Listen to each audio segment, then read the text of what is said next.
ভর্তুকিযুক্ত AAY, SPHH, PHH, RKSY 1, RKSY 2 আপনার কাছে যে কোনো ক্যাটাগরির রেশন কার্ড থাকুক না কেন, রেশন কার্ড ট্রান্সফার করার পদ্ধতি একই। প্রসঙ্গত বিবাহজনিত কারণে বা বিবাহ বিচ্ছেদের কারণে অথবা অন্য যে কোনো কারণে কোনো পরিবারের শুধুমাত্র একজন সদস্যের ডিজিটাল রেশন কার্ড এক পরিবার থেকে অন্য পরিবারে ট্রান্সফার করার জন্য 14 নম্বর ফর্ম ফিল আপ করতে হয়। আজকের আপডেটে কোনো ডকুমেন্ট আপলোড ছাড়াই যে কোনো ক্যাটাগরির রেশন কার্ড ট্রান্সফার করার 14 নম্বর ফর্ম ফিল আপের স্টেপ বাই স্টেপ প্রসেস দেখালাম। নমস্কার বন্ধু, আপনাদের সাথে আমি অনিমেষ। আপনারা এখন দেখছেন কুন্ডু টেলিকম ইউটিউব চ্যানেল। চলুন শুরু করা যাক আজকের আপডেটটি।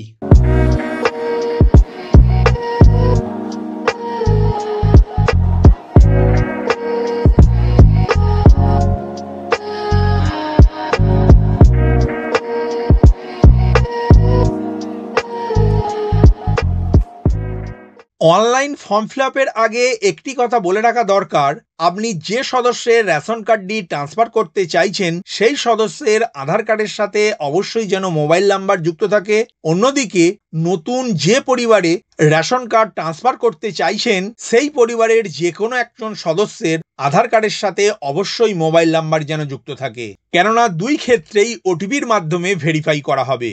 একজন সদস্যের যে কোনো ক্যাটাগরির রেশন কার্ড ট্রান্সফার করার জন্য আপনার কাছে থাকা মোবাইল, ল্যাপটপ বা কম্পিউটারের যে কোনো একটি ব্রাউজার ওপেন করে গুগলের সার্চ বারে food.wv.gov.in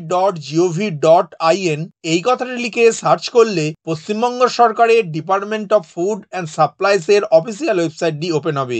এই ওয়েবসাইটটির লিঙ্ক ডেসক্রিপশন বক্সে দেওয়া রয়েছে, ওই লিঙ্কে ক্লিক করে আপনারা সরাসরি এই ওয়েবসাইটে আসতে পারবেন। এখন 14 নম্বর ফর্ম ফিল আপের জন্য পেজের বাম দিকের সিটিজেন হোম এই লেখার উপর ক্লিক করবেন। ক্লিক করার সাথে সাথে পরবর্তী পেজ ওপেন হবে।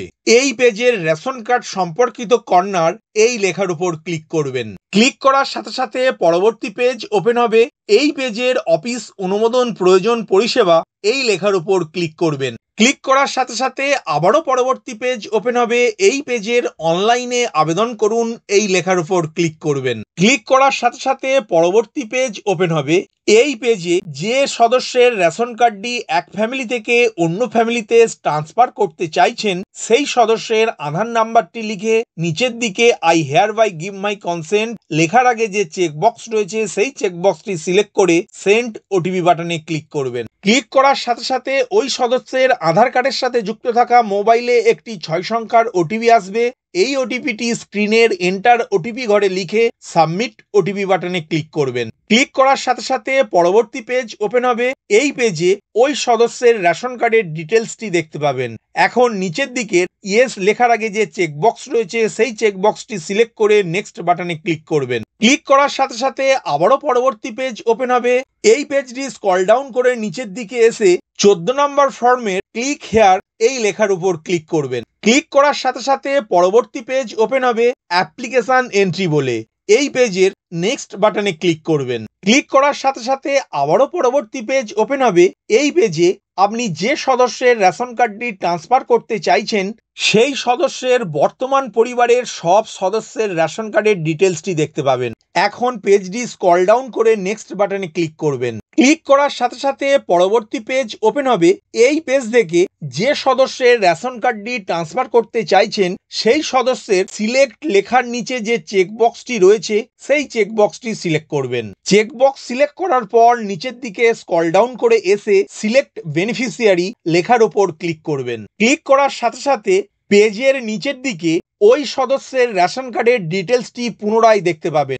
এরপর প্লিজ সিলেক্ট রিজন এই লেখার নিচে ড্রপডাউন মেনুতে ক্লিক করলে 4টি কারণ দেখতে পাবেন, অর্থাৎ কি কারণে আপনি এই রেশন কার্ডটি এক পরিবার থেকে অন্য পরিবারে ট্রান্সফার করতে চাইছেন তার কারণটি আপনাকে এইখান থেকে বেছে নিতে হবে। ম্যারেজ অর্থাৎ বিবাহজনিত কারণে, ডাইভোর্স অর সেপারেশন অর্থাৎ বিবাহ বিচ্ছেদের কারণে, separate family create by mistake for child অর্থাৎ আপনার পরিবারের একজন শিশু ভুলবশত অন্য পরিবারে যুক্ত হয়ে গিয়েছে, a member of the same family অর্থাৎ একজন মেম্বার একই পরিবারের সদস্য কিন্তু কোনো কারণে বিচ্ছেদ হয়ে গিয়েছিল।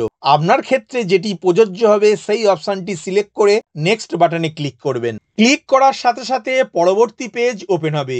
এই পেজের আরসি নাম্বার ঘরে আপনি যে পরিবারে আপনার রেশন কার্ডটি ট্রান্সফার করতে চাইছেন ওই পরিবারের একজন সদস্যের রেশন কার্ড নাম্বারটি লিখে নেক্সট বাটনে ক্লিক করবেন। ক্লিক করার সাথে সাথে পরবর্তী পেজ ওপেন হবে। এই পেজে আপনি আগের পেজে যে রেশন কার্ড নাম্বারটি লিখেছিলেন সেই রেশন কার্ডের ডিটেলসটি দেখতে পাবেন। এখন নিচের দিকে I here my give my consent লেখার আগে যে চেকবক্স রয়েছে সেই চেকবক্সটি সিলেক্ট করে ভেরিফাই আধার এই লেখার উপর ক্লিক করবেন। ক্লিক করার সাথে সাথে নতুন পরিবারের সদস্যের আধার কার্ডের সাথে যুক্ত থাকা মোবাইলে একটি 6 সংখ্যার ওটিপি যাবে। এই ওটিপিটি স্ক্রিনের ওটিপি ঘরে লিখে সাবমিট ওটিপি অ্যান্ড নেক্সট বাটনে ক্লিক করবেন। ক্লিক করার সাথে সাথে আবারও পরবর্তী পেজ ওপেন হবে। এই পেজে নতুন পরিবারের সব সদস্যের রেশন কার্ডের ডিটেলসটি দেখতে পাবেন। সেই সাথে যে সদস্যের রেশন কার্ডটি ট্রান্সফার করতে চাইছিলেন সেই সদস্যের রেশন কার্ডটিরও ডিটেলস দেখতে পাবেন। এখন পেজটি স্ক্রল ডাউন করে এসে ফাইনাল সাবমিট বাটনে ক্লিক করবেন। ক্লিক করার সাথে সাথে আপনার আবেদনটি সাকসেসফুলি সাবমিট হবে এবং এই ধরনের একটি ইন্টারফেস দেখতে পাবেন। এখন 2-4 মিনিট অপেক্ষা করার পর নতুন পরিবারের যে কোনো একজন সদস্যের আধার নাম্বার দিয়ে রেশন কার্ডের প্রোফাইল ওপেন করলে দেখবেন আপনার রেশন কার্ডটি এই পরিবারে সাফল্যের সঙ্গে সংযুক্ত হয়ে গিয়েছে। আশা করি আজকের ভিডিওর মাধ্যমে বুঝতে পারলেন আপনি একজন সদস্যের রেশন কার্ড কিভাবে এক পরিবার থেকে অন্য পরিবারে ট্রান্সফার করবেন তার স্টেপ বাই স্টেপ প্রসেসটি। ভিডিওটি প্রথম থেকে শেষ পর্যন্ত দেখার জন্য ধন্যবাদ।